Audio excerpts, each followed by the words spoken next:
अलवर जिला भिवाड़ी धोरे धन्य मिलकपुर गाँव। अलवर जिला भिवाड़ी धोरे धन्य मिलकपुर गाँव।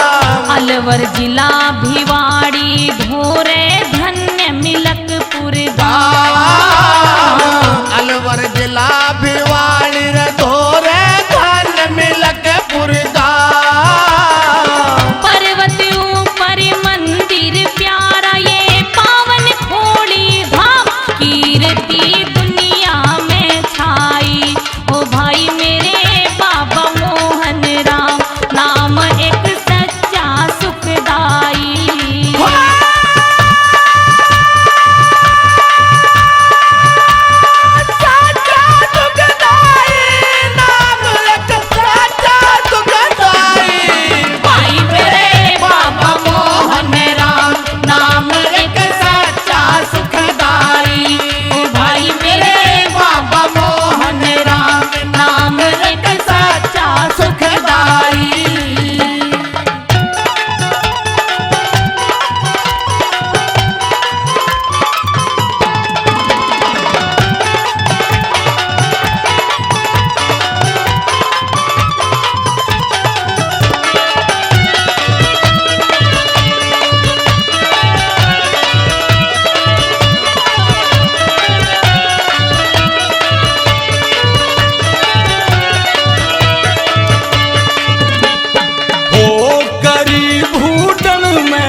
बहार करी भूटन में अजब बहार। भवन में अखंड ज्योति गुलजार। भवन में अखंड ज्योति गुलजार। करी भूटन में अजब बहार। भवन में अखंड ज्योति गुलजार। ओ लीले घोड़े के असवार करें भक्तों की मन चाही। ओ भाई मेरे बाबा मोहन राम नाम एक सच्चा सुखदाई। ओ भाई मेरे बाबा मोहन राम नाम एक सच्चा सुखदाई।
सुखदाई